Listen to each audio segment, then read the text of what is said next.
ప్రతిఫలం. రచన సాయిరాం ప్రసాద్. చందమామ కథ.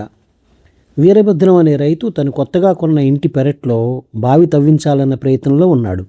ఈ సంగతి తెలిసి చెన్నకేశవులు అనే అతను వీరభద్రాన్ని కలుసుకొని, మీరు కొత్త ఇంటికి బావి తవ్వించాలనుకుంటున్నారట, ఆ పని నాకు అప్పగించండి. నేను భూమి లోపల జల ఎక్కడున్నా పసిగట్టి చెప్పగలను. నా తాత తండ్రుల దగ్గర నుంచి నేర్చుకున్న ఈ విద్యతో నేను ఎందరిళ్లలోనూ ఏ ప్రయాస లేకుండా బావులు తవ్వించాను అన్నాడు. వీరభద్రం జవాబిచ్చే లోపల సమయానికి అక్కడే ఉన్న పొరుగింటి రామనాథం, వీరభద్రం గారు, మీరు గ్రామానికి కొత్తవారు. ఈ చెన్నకేశవుల్ని గురించి మీకు తెలియదు కనుక చెబుతున్నాను. బావి తవ్వించే పని ఈయనకు అప్పగించండి. ఇలాంటి విషయాల్లో ఈయన చాలా ప్రజ్ఞావంతుడు అని అన్నాడు. వీరభద్రం వేళాకోళం చేస్తున్నట్టుగా, అదేమిటి రామనాథం గారు, ఇంకొకసారి మనకు దాపులనున్న వస్తువులే సరిగా కనపడవు. అలాంటప్పుడు భూమి అడుగున ఉన్న జల ఎక్కడ వస్తుందో చెప్పడం ఎలా సాధ్యపడుతుంది అని చెన్నకేశవులతో, కళ్లకు అంజనాలు రాసుకునో లేక మాయా దుర్బిణులు ఉపయోగించో మంత్రగాళ్ళు భూమి అడుగున ఏమున్నదో తెలుసుకునేవాళ్ళని కథల్లో చదివాను. అయితే నాకు అలాంటి విద్యల్లో నమ్మకం లేదు. కూలి వాళ్ళని పెట్టి పెరట్లో బావి నేనే తవ్వించుకుంటాను అన్నాడు. తాను చేయబోయే పనిలో మంత్రతంత్రాల ప్రసక్తే లేదని, అంతా సశాస్త్రీయమైన పద్ధతే అని చెన్నకేశవులు వీరభద్రానికి వివరించి చెప్పబోయాడు. అయినా వీరభద్రం అతడి మాటల్ని పట్టించుకోలేదు. చివరకు చెన్నకేశవులు వినయంగా, సరే తమ ఇష్టం అని వీరభద్రం దగ్గర సెలవు తీసుకుని వెళ్ళిపోయాడు. ఆ మర్నాడే వీరభద్రం నలుగురు కూలీ వాళ్ళని పిలిపించి పెరట్లో ఒక మూల వాళ్ళ చేత బావి తవ్వించడం మొదలుపెట్టాడు. 10 రోజుల పాటు తవ్వగా వాళ్లకు భూమిలో ఒక రాతి పొర తగిలి పని ఆగిపోయింది. కూలి వాళ్ళు వీరభద్రానికి సంగతి చెప్పి, అయ్యా, ఈ రాతి పొరను తవ్వి ఇంకా లోతుకుపోవడం మా వల్ల అయ్యే పని కాదు. ఒకవేళ అది సాధ్యమైనా అక్కడ నీటి జల కాదు కదా, ఊట అయినా ఉంటుందో లేదో చెప్పలేం. కనుక మా కూలి డబ్బులు మాకు ఇవ్వండి, పోయి మరెక్కడైనా పని చూసుకుంటాం అన్నారు. ఈ జరిగిన దానికి వీరభద్రం చాలా బాధపడుతూ కూలీ వాళ్లకు డబ్బులు ఇచ్చి పొరుగింటి రామనాథంతో ఇప్పుడేం చేయాలో తోచడం లేదన్నాడు. ఇందుకు రామనాథం, మీరు ముందే నా సలహా పాటిస్తే బాగుండేది.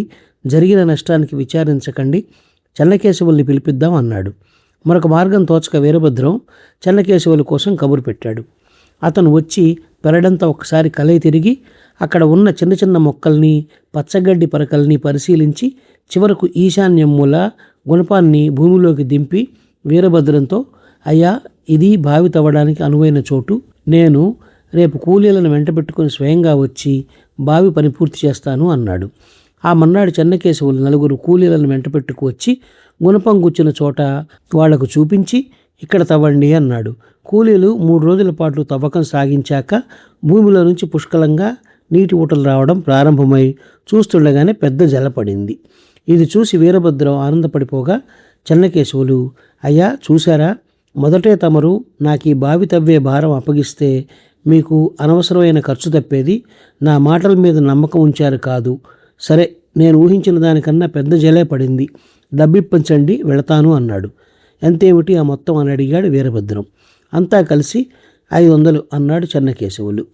ఇది విని వీరభద్రం చిరాకు పడుతూ, 3 రోజుల్లో పని పూర్తయింది కదా, 500 దేనికి అన్నాడు. చెన్నకేశవులు తాపీగా, అయ్యా, అందులో 100 రూపాయలు కూలీల కోసం, మిగిలిన 400 ఎక్కడ తవ్వితే జలపడుతుందో గ్రహించి బావి తవ్వించినందుకు నేను పుచ్చుకుంటున్న ప్రతిఫలం. ఇందులో నేను మంత్రతంత్రాలు, దుర్బిణులు ఉపయోగించలేదని తమరే చూశారు కదా అన్నాడు. ఆ మాటలతో వీరభద్రం ముఖం చిన్నబుచ్చుకొని ఇంటి లోపలికి వెళ్ళి డబ్బు తెచ్చి చెన్నకేశవులకి ఇచ్చాడు. ఆ సమయంలో అక్కడికి వచ్చిన రామనాథం జరిగిందేమిటో తెలుసుకొని వీరభద్రంతో, మీరు మొదట్లోనే నా మాట విని ఉంటే కొంత శ్రమ తగ్గేది, పెరట్లో వృధాగా 2 నిలువుల లోతు గొయ్యి తవ్విపోయిన కూలీలకు ఇచ్చిన డబ్బు మిగిలేది. ఇదేదో చిన్న పెరటి బావి గనుక సరిపోయింది. ఏ బీడు ప్రదేశంలోనో సాగునీళ్ల కోసం బావి తవ్వించాలంటే ఎక్కడ తవ్వించగలం? అలాంటి సమయాల్లో ఇదేదో మూఢనమ్మకం అని తోసిపుచ్చక అనుభవశాలులైన చెన్నకేశవులు లాంటి వాళ్ళని సంప్రదించడం మేలు, చాలా ఉపయోగకరం, ఏమంటారు అన్నాడు. అనేందుకేమున్నది, ఇక ఈ క్షణం నుంచి నచ్చని ప్రతిదాన్ని మూఢత్వం అనుకునే నా మూఢత్వానికి స్వస్తి పలుకుతాను అన్నాడు వీరభద్రం. ఈ కథ నచ్చినట్లయితే షేర్, లైక్, సబ్స్క్రైబ్ చేసి పక్కనున్న గంట ఐకాన్ని కొట్టండి.